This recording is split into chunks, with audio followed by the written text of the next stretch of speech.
All right, welcome back. We are going to cover in this session Romans and 1st and 2nd Corinthians.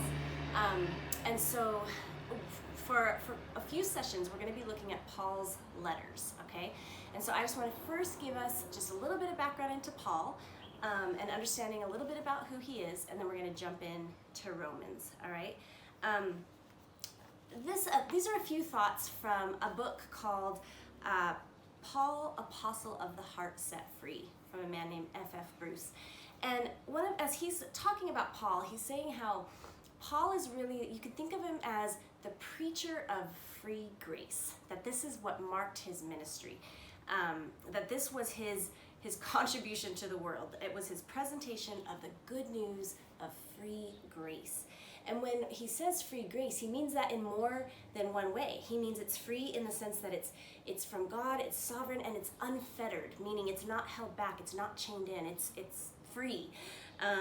It's free in that it's held forth to all men for their acceptance of faith. So it's for everybody. And then it's free in that it's the source and principle of their liberation or freedom from all kinds of spiritual bondage, including the bondage of legalism and more immorality. And so grace, it's the freedom that grace gives is also the freedom it produces in one's life. That's basically what he's saying by saying that Paul is the preacher of free grace, all right? And so this is essentially Paul's message, okay? And we're going to look at that in each book. You're going to see him expound on grace and on the gospel and its implications in one's life. And then what you're going to see about Paul is that truly it was his love for Christ that compelled him. It was the all-compelling power in his life. This is what drove him on to preach this good news to all people and to anyone who would receive it, all right? So those are a few thoughts from F.F. Bruce on Paul. And then I just want to also just a few things that we know just by looking at the Bible, just looking internally at what the different books say about him and about who he was and a little bit about his life. We know that before he was a Christian, he was persecuting Christians. You should have read that if you'd read through the book of Acts, all right? I don't think I mentioned it, I didn't mention it when I was talking about the book of Acts, but before Paul started bringing the gospel to the Gentiles, he was persecuting Christians. He was out for blood. He thought he was doing God a favor by taking these Christians to prison and opposing them, all right? So then you read in Acts that he has this miraculous encounter with Jesus. He gets knocked off of his donkey and on the way to Damascus, and he sees this bright light and says, Lord, like, who are you, Lord?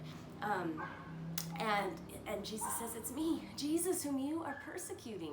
And so he has this awesome encounter with Jesus, and his life is forever changed.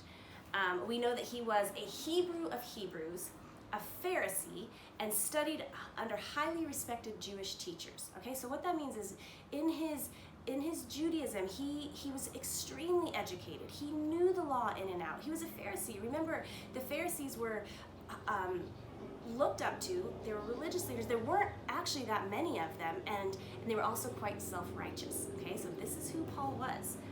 He says about himself, under the law, blameless.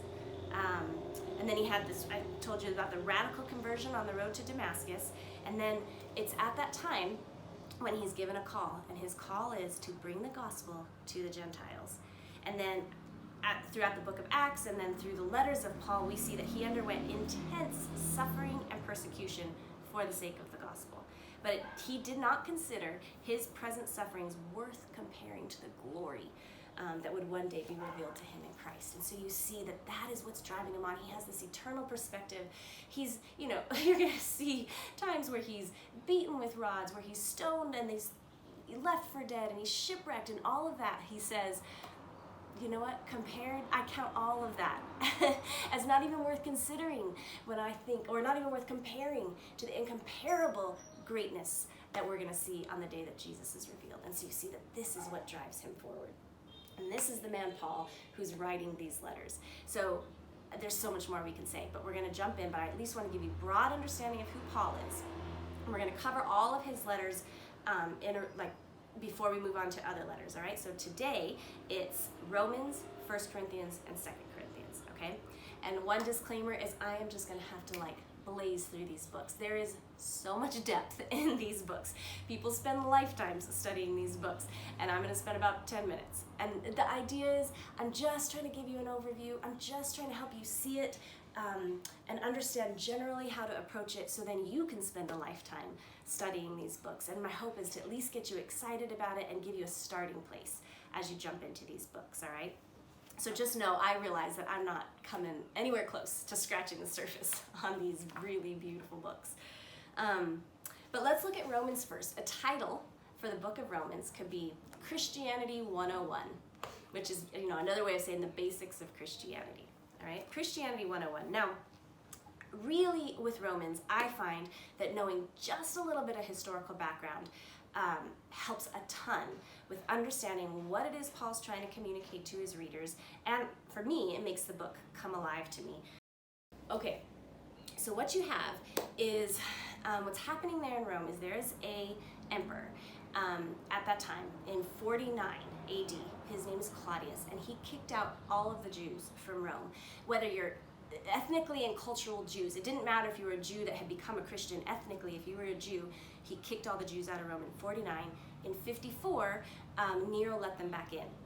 The reason that's important is that the church in Rome for about 5 or 6 years was only Gentile, okay? So now they're all allowed back in. So now the Jews are allowed back to come back to Rome, but you have this church where the Gentiles have been growing and just developing what church looks like in their own way, and now you have the Jews coming back in and looking at the Gentiles and thinking, what are you doing? That is not how we worship. And then the Gentiles looking at the Jews and thinking, what are you doing? That is not how we worship. And so they're having unity problems, right? Each group is judging the other group for doing it the wrong way. You can imagine Jews that are very traditional and they've been doing certain things and worshiping God in a certain way for thousands of years. And then you have these Gentile Christians who are coming from pagan religions and are probably much less reverent or whatever. And so Jews are looking down their noses at the Gentiles. Maybe Gentiles are looking down their noses at the Jews of, you know, you guys are sticks in the mud or whatever. But anyways, their expression of worship, each group is judging the other for their expression of worship, okay? So you have this major disunity problem going on. So how does Paul address this in the book of Romans? Well, I love this about almost all of Paul's letters. He does this. I think it's beautiful and genius. He doesn't start with their lifestyle issues. He doesn't just jump right in and say, you know, get your act together, what are you doing? He starts with theology or belief. He starts with explaining who God is, what God did for them, who they are, and who they are now in Jesus. And he explains these things, this theology part, and then after that is explained, he goes into lifestyle. And I think that's extremely important even still today. If you start right in on lifestyle, but the belief system hasn't changed, it becomes legalism, right? You can place all these commandments on an unchanged heart, and then it just becomes legalism. And so he's starting with the heart, he's starting with the mind, he's starting with the underlying beliefs first, because he realizes if that changes, then the natural outflow is going to be a changed life. Okay, so same thing in Romans. He's going to start with theology. He's going to start trying to, that's why I gave the title that we give it is Christianity 101. It's like, let's understand the basics, and then we're going to see the implications of the gospel in their lives, and Paul's going to address that. Okay, so the structure of the book, basically, it can fall under these categories. He's going to explain, and I'm going to go into each of these, but first let me tell you all of them, okay? He's going to explain how all of you are equal in sin. You're all equal in salvation. You're all equal in growth. You're all equal in God's plan. And so, if all of that is true, live as one body, glorifying God. All right, so that's the basic structure. Now I'm going to go into detail with that a little bit, or expound on it just a little bit, all right? So, first idea that you're all equal in sin. Remember, disunity issues. Each group is looking down on the other group. Each group thinks they're better than the other group, all right? So Paul starts his letter and says, guess what? Gentiles, you're guilty before God. You're sinners, and you're guilty. Chapter 1. Chapter 2, hey, Jews, before you get too cocky over there, you need to understand you're also sinners. Chapter 3, everybody is a sinner. His point is you're all equal in sin. All right, because so therefore you all need a savior. You can't save yourself. You're all equal in sin. But that's not the end of the story. So you see this concept, but this idea of guilt, all right? So this is where you get this concept of God as judge and us as guilty sinners. The judge is angry, okay? Rightfully so, righteously angry at sin. And his wrath needs to be appeased. We're guilty. We deserve his wrath. So what is a loving father and a holy judge to do? How do those things come together? He sends his son to make atonement, or propitiation. These are words you're going to see in Romans. To make atonement or propitiation for our sins. He stands in our place and we go free. And that's what Paul is explaining. So that first segment of the book, everyone is equal in sin. And then, not the end of the story, you're also all equal in salvation. The righteousness of God has been revealed apart from the law. The righteousness of God through faith for all who believe. You're all equal in salvation. Jews don't have a leg up on salvation or something like that. Like, you're all equal is his point. He's established they're equal in sin, and then that they're equal in salvation through faith, not through their works. And he continues to build on his point. Not only are you equal in salvation, you're equal in growth, in Christian growth, okay? Meaning, he's going to explain the struggle with sin, that even he himself struggles with sin. You know, when he says that the very things I don't want to do, I do. And, you know, he's showing this struggle. Who can save me from this body of death? Thanks be to Jesus Christ our Lord. And so in those chapters there, he's explaining how Christian growth, what it really looks like. The struggle of sin, but the reality of the Spirit in our lives. So the idea is, you know, the judge has brought his gavel down, but you walk out of the courtroom justified, okay? Legally declared righteous. And this should produce a new life of righteousness in you because you've been raised from the dead, because you've been set free, because you've been given a new life. Therefore, don't let sin be king. Don't let it rule in you anymore. Don't let it reign. Instead, yield yourself to the Spirit. Yield yourself to God as one who's been brought from death to life. The Spirit's in you. This is how he's explaining Christian growth in these chapters 6, 7, and 8. The Spirit is in you. Christ himself is in you. How much more equipped can you possibly be? You can grow. You're equal in sin. You're equal in salvation, but you're also equal in Christian growth. And then he goes a step further to make sure that they all understand. And guys, you're all equal in God's plan too. You're all part of this. Who are the true people of God? That's what Paul is answering. How does one become the true Israel of God? Well, Paul says you're elected to it. And here's the big surprise. Gentiles are included. It's not just for Jews. That now anyone that God chooses or calls to himself is God's chosen people, is the true Israel. And so Jews and Gentiles, you're equal in God's plan. One is not superior than the other. You're equal in his plan. And this is the ultimate equalizer for the church in Rome because they're having an ethnic unity problem with Jews and Gentiles. So the idea is you have no room to boast whether you're a Jew or a Gentile. It is simply because of the mercy of God, because he chose you and chose to include you in his plan. So, like I said, people spend a lifetime working through the implications of this, but very big picture, because he's very logical in this book.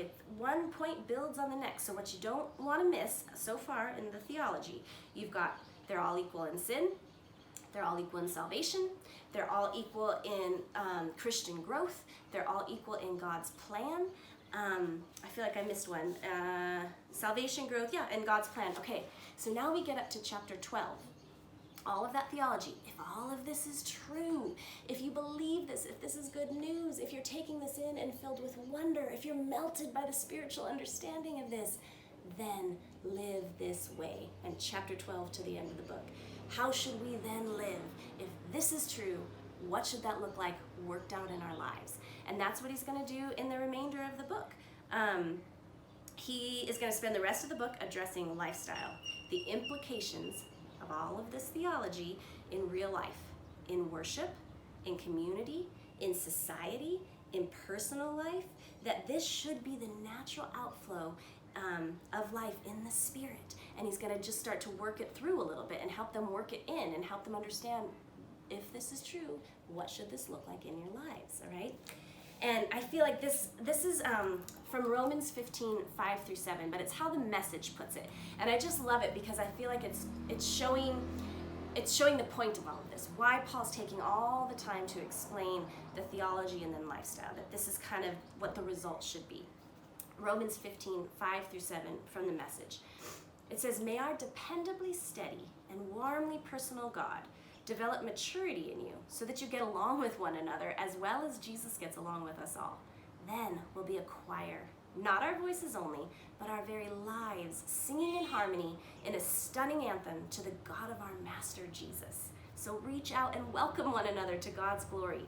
Jesus did it, now you do it." And so it's this kind of beautiful command and exhortation, like, listen, if all of this is true, it should be producing unity. Our lives should be a stunning anthem to God, and it should be attractive to unbelievers as we reach out and welcome other people to God's glory. That's what the result will be as you work the gospel and its implications into your life. All right, and it's Christianity 101. These are the basics. This is what should be happening in all of our lives. So for God's redemptive plan, the book of Romans describes the implications of redemption. Remember, we're talking about his redemptive plan. So it describes the implications of redemption in the life of a believer. How is redemption lived out? How do we join God in his redemptive plan? Remember, I said in Acts that we're invited. The church now carries out his redemptive plan. Well, in Romans, we're seeing what does it look like lived out in the life of a believer, his redemptive plan. So it's really beautiful, and now I hope, if you haven't yet, I hope you're starting to begin to see what this means in your own life, what God's redemptive plan means in your own life. All right, and then for character and nature, I'm going to give you a few. I'm going to list a few. I can't do just one, I'm sorry. You can pick one to go a little further with, all right? But he's Redeemer. He is the sacrifice of atonement for your sin. He is the righteous judge. He is creator, he is forgiving, he is merciful. Oh, and you could go on, but I'll stop there. But pick one of those and take it a little deeper and really kind of meditate on it and take it into your heart. And then this timeless truth, I know you're going to hear me say this multiple times, and it is not my own quote. This is a quote from Tim Keller, but it has helped me through the years apply the gospel to my own life, and so I hope that it helps you. But this is the timeless truth here, that we are all far more sinful than we ever dared imagine, and we are far more loved than we ever dared dream. All right? So take time to work that one in. Ask, how does this truth rebuke me? How does it equip me? How does it heal me? But think about that for a little bit. I think I'll go a little more into detail on that at the end of our time when we have the walk it out portion and we talk about application and we talk about working that truth in. All right? So we're going to move on to 1 Corinthians. So like I've been saying, I probably won't continue to say this every book, but you can pause here and come back later, or you can keep on going through, but we'll jump right into the book of 1 Corinthians. All right? Okay. So for 1 Corinthians, a title for the book of 1 Corinthians is To Be Truly Spiritual, Make Love Your Aim. To be truly spiritual, make love your aim. Okay, I will tell you why that is a title I gave the book in a little bit. I want to start with some background for you, okay? First of all, this is one of the books where the book of Acts, it helps us a lot because we actually get to read in chapter 18 of Acts all about Paul's first visit to Corinth. And we get to see a little bit about what happened there. And so that'll start helping us put the pieces of the puzzle in our mind together, all right? So just a few things from chapter 18. I don't think I'll read all of this, but we see that Paul arrives in Corinth and he meets up with Aquila and Priscilla. He stayed and worked with them as tent makers. And he began to argue in the synagogue every Sabbath and persuaded many Jews and Greeks. So as you see in the book of Acts, you'll see that Paul, when he would go to a new city, he would first try to bring the gospel to the Jews. He would start in the synagogues, and then he often got ran out of there, and then he would end up preaching to the Gentiles. So the Jews, ultimately, they ended up opposing him. But Crispus, a ruler of the synagogue, did get saved along with his household, and many Corinthians got saved on that first visit of Paul into Corinth. Paul had a word of the Lord not to be afraid, and so he stayed in Corinth for 18 months that first time, which is enough time for him to be preaching and building a church and for people to be getting saved. And then from there, you can read this in chapter 18, he left with Aquila and Priscilla, and he went on to Jerusalem and then returned, to Ephesus. Okay. All right, so you read about that in Acts chapter 18, but the main thing you want to see from that is he was there about 18 months. He was opposed by the Jews, but many Jews were coming to faith in the Lord, as well as many Gentiles. And he had enough time to be there for a while and really establish relationship and a ministry. Okay? Now, a little bit about Corinth as a city. Now, I think I said this at the beginning, but I want to keep stressing this. The reason we're taking time to look at a little bit of background with each of these letters is it's really important to realize that though the Bible is meant for us, it was not written to us, all right? It was written to, this letter of 1 Corinthians was written to Corinthian believers living in the first century. They had real struggles, they had real issues, they had real problems, and Paul is addressing those things. So the more we can find out of what life was like for them and what they were struggling with, then when we start to try to think about what does this book mean and what does it mean in our life, it'll keep us from going off in too many weird directions, all right? That knowing that historical background is a real safeguard for us as we're trying to understand what this means for us, all right? So, understanding just a little bit about Corinth, to know that it was, and these are some thoughts from a book called How to Read the Bible Book by Book, all right? It's a cosmopolitan city, all right? That means it's modern and it's big and it's bustling. It's attracted people from all over the empire. It was a port city, and so people are coming from all over the empire. It was very religious because all of the people coming into the city, all the immigrants, they're bringing their own gods and goddesses, okay? So it's a very religious and spiritual city, but it's also very immoral because again, you're getting people from all over the empire, and it's known for its immorality. So those who are becoming believers, they're from this population, and so of course they're going to bring their prior baggage with them into Christianity, all right? And so we're going to start to see some of the issues that are happening in that church that Paul needs to address. Little more background. Now this is also for 2 Corinthians also. This letter is probably written somewhere in like 53 or 54. But here's the thing. We have in our Bible 1 Corinthians and 2 Corinthians, okay? But these are the letters that we have, but there is reference in these two books to two other letters. Okay, so here's I don't want to confuse you too much, but I want to make this point, okay? The first letter, we don't have it, but there's a reference to it because in 1 Corinthians, he says, I wrote to you in my last letter, but we don't have that letter. So then we start with 1 Corinthians. And then it seems that after 1 Corinthians, there's another letter that was pretty severe in nature, and it may have been lost because Paul refers to that letter in 2 Corinthians. And then the fourth letter is actually 2 Corinthians. Okay, why am I telling you all that? Here's the point. We're joining in on a conversation where we only have one side of it, and we don't have all the pieces of it, okay? So we're doing our best to interpret what might have been going on without having all the pieces of the conversation. So we're trying to piece it together as best we can. That's why that's important, all right? Because we don't actually know everything that's happening.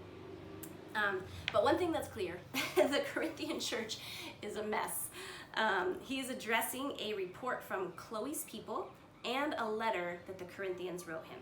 So we see at the beginning of the book, Paul saying, it's been reported to me by Chloe's people, and he's going to go into what they say.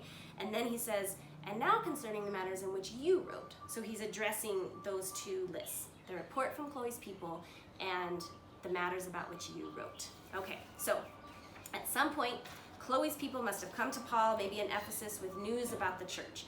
And there were some problems, so he addresses that first. The problems that he addresses that Chloe's people told him about are that there are divisions in the church, so disunity. There's jealousy and strife. There's pride and boasting. There's sexual immorality, lawsuits amongst believers. I mean, just from that list, do you see why I'm saying this church? It's in a mess. This does not sound like a fun place to be right now. And then the issues he addresses, and that they wrote about. So he says, now concerning the issues you wrote to me about. They're having marriage issues. They're confused about food offered to idols, what's appropriate in public worship, spiritual gifts, and then this idea of an over-realized eschatology. Okay, I know that's a lot of big words. Eschatology is basically the study of the end times, okay? And over-realized. Okay, let me explain that a little bit, okay? It's this idea that spiritualized the future resurrection as already taking place. Okay, so as Christians, we believe that one day, either when we die or when Jesus returns, we're going to be resurrected and we're going to be with him forever. Well, they had this understanding that they were already living in their resurrected bodies. So that's what we mean by an over-realized eschatology. And you might be thinking, that's weird, where do you get that idea? But they're living in Greek culture, and a really prominent worldview was this idea of dualism, okay? Where everything that is the flesh and matter and physical world is bad and evil. And anything having to do with the spirit is pure and good. And so they separated dualism, they separated physical from spiritual. And so there's this idea of, it doesn't really matter what I do with my physical body because that's bad and fleshly anyways, as long as my spirit is already resurrected and with Christ. And so the idea, I think the idea then became immorality. You could do anything you wanted with your body because it didn't really matter. Or it would lead to extreme asceticism, which means like the body is so bad we have to deny it, we have to deny all pleasure, we have to beat ourselves, like that type of thing. That's where dualism would lead. And it's through that idea of dualism that this understanding of an over-realized eschatology can come in. So the reason that the way you see that playing out in the Corinthian church is it inflated their idea of spiritual knowledge and gifts and visions and religious experiences, especially speaking in tongues. That's why he addresses it the way he does in Corinthians, because something's going on there that's making them feel superior to other Christians if they're experiencing the spiritual gifts. Do you remember in Acts when I told you that the purpose of the Holy Spirit is to empower believers to bear witness to Jesus, not to boast and to be proud and to think you're more spiritual and to kind of have this first and second class Christianity? That is not the point, but that's what's happening in the city of Corinth. And it's leading to disunity and it's leading to boasting, okay? So because of some of this bad theology, it's leading to bad lifestyle, right? Okay, and so what's happening is there's a misunderstanding of what actually is spiritual, especially in relationship to a leader. They have some misunderstanding about that. They have an incorrect view of the body. They probably are mixing in their past belief systems and either thought that the body and the spirit were separate and therefore it didn't matter, which is what I just said, or they have that extreme asceticism and they need to purge their body. Okay, so that idea comes into play when Paul's talking about marriage. And it's clear that some people think it's more spiritual to divorce their husband or wife so that they can devote themselves to spiritual things. And he's saying, no. If you're married, you stay married and you work out your spirituality that way. So it's like you could see they have these kind of misunderstandings and this super spiritual understanding, and he's trying to address those things. They have this idea that all things are lawful, so there's something going on with an abuse of Christian freedom. And I think what you see is they thought that if the gifts are flowing, so if they're experiencing tongues and prophecy and words of knowledge and all of this, it shows how spiritual they are. But their spirituality had nothing to do with serving or loving each other. And so Paul is saying, hey guys, I got news for you. To be truly spiritual, which brings us back to our title, love needs to be evident. You need to make love the focus of what you're doing, not building yourselves up and puffing yourselves up in spiritual pride. Okay, so Paul is addressing all of the issues in the Corinthian church, and it's actually pretty clear. Chapter by chapter, he's addressing the issues. And the overarching point he's making is to be truly spiritual. Make love your aim. The Corinthians clearly have a misunderstanding of what it is to be truly spiritual. And the reason they're having these problems is because of selfishness, inward-focused thinking, comparing one to another of who's more spiritual. And Paul's saying, listen, if your goal, if your aim is to love one another, then it's going to affect these issues. You're not going to be concerned about who has the better or more spiritual gift. If love is your aim, Instead, you're going to be overjoyed that the church is growing and that people are coming to know the Lord. That's going to be what causes you joy, not what other people think of your spirituality. If love is aimed at not your self-interest or your protection, then lawsuits and some of these fights that they're having, that's not going to be happening in the church. Love is going to be your first priority. You're going to gladly lay down your rights for the sake of your brothers and sisters if love is truly your aim. If love is really your aim, then when you come together in public worship, it's going to look like submitting and serving one another, not boasting and taking what you can get before everybody else can get it, or puffing yourself up, right? So his point is, guys, the thing that will address all of these problems is loving one another and loving Jesus. You guys have gotten skewed some way and you've made it about something that it shouldn't be about, okay? And then you don't want to miss this. Where does the motivation and the power come for this kind of love? It comes from the cross and the resurrection. And so he's going to point, especially at the end of the book, to the resurrection. That is where the power source comes. You can't love unless you understand that Christ first loved you. You can't put others first unless you see that Christ laid his life down for you. That's where the power source comes from. All right, so redemptive plan. God's redemptive work is carried out in the life of the church through love. That's how we carry out his plan. It's as we love one another in the same way that Christ loved us, as we lay down our lives for one another in the same way Christ laid down his life for us, as we take it into our heart that he did that for us, we end up doing it for others. So his redemptive plan, God's redemptive work, is carried out in the life of the church through love. His character and nature, he is love, and he cares about how we live. Sometimes I feel like we maybe, because yes, we're righteous in his sight and we're justified, and our acceptance is not based on how we live, but he does care about how we live because it reflects his glory and it brings honor to him. All right. Timeless truth. Let all that you do be done in love. Selfishness, comparing, boasting will lead to division. Whether in families, in friend groups, or in church, it will lead to division. So let me say that one more time. Let all that you do be done in love. Selfishness, comparing, boasting will lead to division. Okay, we'll pause there and then we'll jump into 2 Corinthians. All right, let's continue on with 2 Corinthians. A title for 2 Corinthians is God's power is made perfect in our weakness. God's power is made perfect in our weakness. All right, so when is this letter written? Probably about 12 to 15 months after 1 Corinthians, okay? So a year and a half after 1 Corinthians was written. And I gave you background already about what Corinth was like and when Paul first came to Corinth, but now what's happening, okay? I told you already that there's probably 4 different letters that are being circulated. We only have 2. Listen to this quote from How to Read the Bible book by book. It says, reading 2 Corinthians is something like turning on the television in the middle of a very complicated play. People are talking, things are happening, and we're not at all sure who some of the characters are and what the plot is, okay? So understanding that we don't have all the pieces and we're doing our best to piece it together might help with certain difficult verses, or just trying to understand what in the world is happening here in these books, okay? By the time Paul wrote 2 Corinthians, everything has changed between 1 Corinthians and 2 Corinthians. The church is now in open rebellion against Paul and his gospel, and it's due to Paul's opponents. There's people who are coming against Paul, which I'm going to talk about in a moment, all right, about who they are and what they're saying about Paul. But there's opposition against him.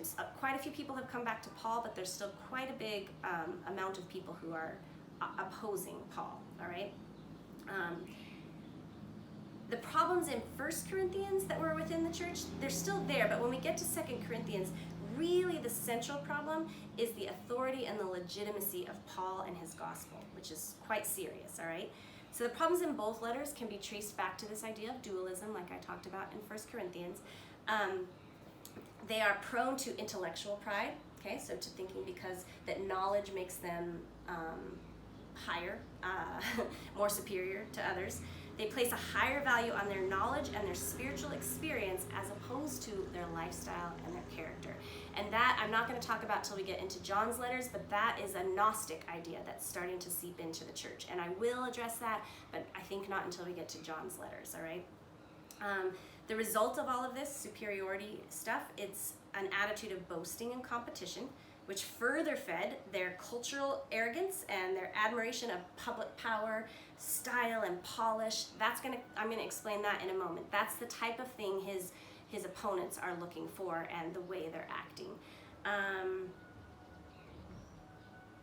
Instead of calling the Corinthians to endure faithfully in the midst of adversity and in the hope of their future resurrection and vindication, Paul's opponents promised the Corinthians a life in the Spirit that's characterized by deliverance from suffering and a steady diet of miraculous experience.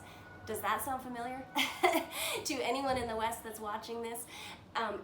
So basically, instead of helping them have the strength to endure suffering, to endure hardships, to expect persecution, they're giving them this like, you can have it all now, and to be looking for these miraculous experiences instead of just really like day-to-day living out your Christian faith. So in response, Paul is going to defend his own legitimacy, and he's going to defend the gospel by returning to the Old Testament. He's going to pull in the Old Testament. He's going to explain his Christology, which is who Christ is, his understanding of Christ.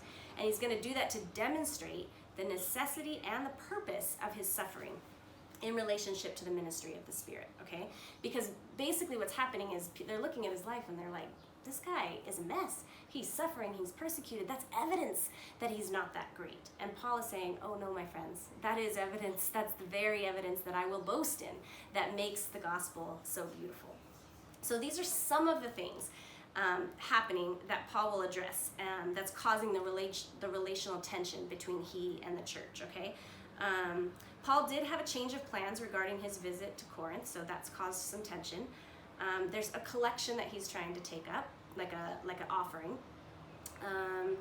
They are debating about his apostleship and whether or not his ministry is valid. And then there's these Jewish Christians who are coming in as teachers, and they're kind of stirring things up, all right?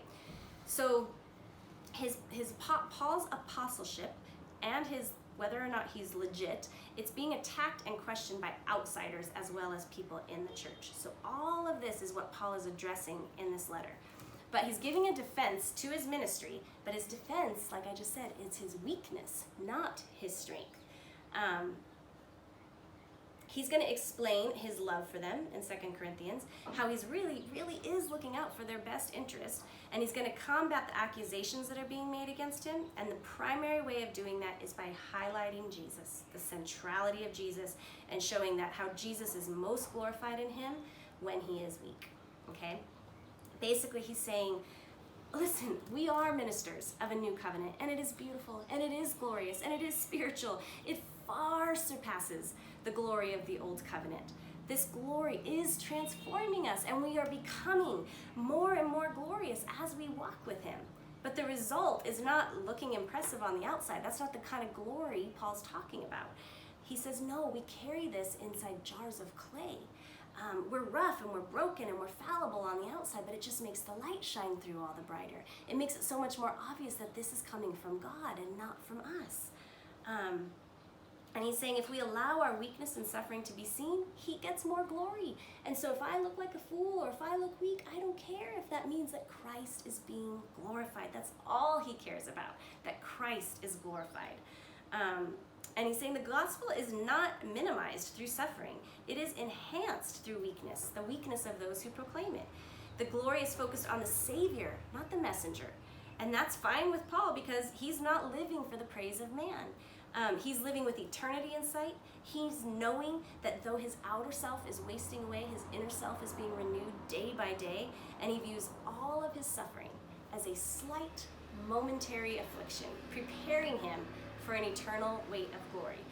Now that's a verse out of 2 Corinthians, but listen to this for a second. Okay, Paul is saying, I consider this suffering a light, momentary affliction compared to the weight of glory that I'm going to see. But let's look at what he views as a light, momentary affliction. Okay, this is some of what he has experienced and that he lists out in this book. He's been so utterly and unbearably crushed that they despaired of life itself. So that's a light, momentary affliction. He felt they had received the sentence of death. They're afflicted in every way, perplexed, persecuted, forsaken, hardships, calamities, beatings, imprisonments, riots, labors, sleepless nights, hunger, treated as impostors, countless floggings, often near death, 5 times receiving from the Jews the 40 lashes minus 1, 3 times beaten with rods, stoning, shipwrecked, in danger, thirsty, without food, cold, and naked, and all of this he considered a slight momentary affliction. How is that possible? Because of what he's comparing it to. It's not worth comparing to the glory that will one day be revealed in them. Talk about perspective. I just love it. Now I'm just going to quickly try to explain just a little bit about who these opponents were so it makes a little bit more sense to you, okay? There are these outsiders accusing him of not being a true apostle. They call themselves the super apostles, okay?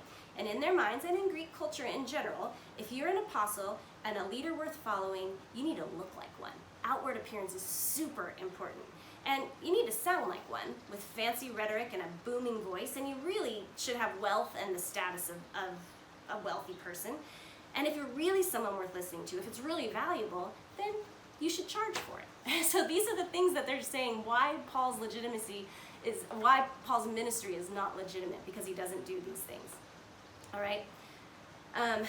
So then Paul is going to come in and he's going to give what we call a Socratic apology. I'm not going to go into all of that right now, but the idea is he's going to come against it by boasting in his weakness. All right. And then he's saying if he's going to boast in anything, he'll boast in his weakness, because it's through his weakness that the power of God is made perfect. And that's the point of the book. Boasting in weakness so that the power of Christ may be made evident in him. Okay, so redemptive plan. The glory of God's redemptive work in our lives is displayed through our weakness. The glory of God's redemptive work in our lives is displayed in our weakness. And this light momentary affliction is preparing us for an eternal weight of glory. Character and nature, he's powerful, he's glorious, he's comforter, he's eternal. And then timeless truth. God's power is made perfect in our weakness. Okay, guys, I know I flew through it. It's going to happen every time. But I am going to take a moment here at the end of the video to walk it out and to talk about the application of how we can, at least one of these truths, how we can work it into our lives. All right, thanks so much.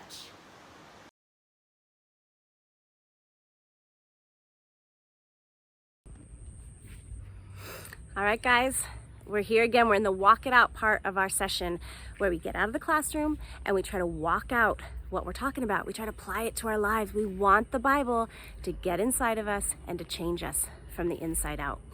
So the truth I want to focus on is the one we talked about in Romans, the quote from Tim Keller that says, we are far more sinful than we ever dared imagine, and we are far more loved than we ever dared dream. Let me just talk a little bit about the implications of that. If we really start to understand that and live that way, because it's essentially the gospel. Here's the thing, when you start to understand that you're far more sinful than you ever dared imagine, then honestly, it doesn't bring a condemnation. It brings this sweet lightness, because all of a sudden you realize, I'm a sinner and I need a savior. And so if someone points out a flaw in me, if I make a mistake, if I don't measure up to someone's expectations, you know what? I'm not crushed by that. I can say, you know what, you got me, and I am sorry, and I need a savior. And it affects the way I treat God, because I don't start to treat God like he owes me something. Instead, what comes out in my life is this gratitude that he would save me and love me and be in my life like he is, even though I am far more sinful than I ever dared imagine. And then the flip side of that, knowing I'm far more loved than I ever dared imagine, helps me to stop trying to work to earn God's love, because I'm already loved. I can move out in gratitude and in service to him because I'm loved, out of thankfulness that I'm loved, not in order to become loved by him. Does that make sense? So I want you to think about this. If you can get this now at your age, if you can start to understand that, yes, You're far more sinful than you ever dared imagine. And you know, the people that's it's hard to admit that are perfectionists, are the good girls, the good boys. It's hard to admit that you're more sinful than you ever dared imagine. But when you do, I promise there's a freedom. There's just this lightness that will come into your life because you're not trying to prove yourself anymore. You know you're a sinner and you know you need his grace, and all of a sudden you become just thankful. And if you can start to understand how loved you are, how much, I mean, all of you guys probably could tell me stories of the need to know you're loved, of to know your identity in Christ, and how much that would affect the way you relate to your peers, to your family, as you make life choices. These are truths we need, and it needs to be more than just an idea in our head. It needs to be worked into our lives. And so please take the time this week to ask yourself, how does this truth rebuke me? How does it heal me? How does it equip me? And let it do that. Please work it out in your small groups. If you're in a group, please talk about the implications of this and think of the many different ways that just by sitting with it for a moment and thinking about how you're more sinful than you ever dared imagine and more loved than you ever dared dream, think about, if that's true, how should you then live? Because that's essentially what the book of Romans is saying. This is the gospel. You're far more sinful than you ever dared imagine. You're far more loved than you ever dared dream. Therefore, offer your bodies as living sacrifices. That's your holy and acceptable act of worship to God. And so I pray that as you work this in this week, that you will worship God with your lifestyle. All right, see you next time.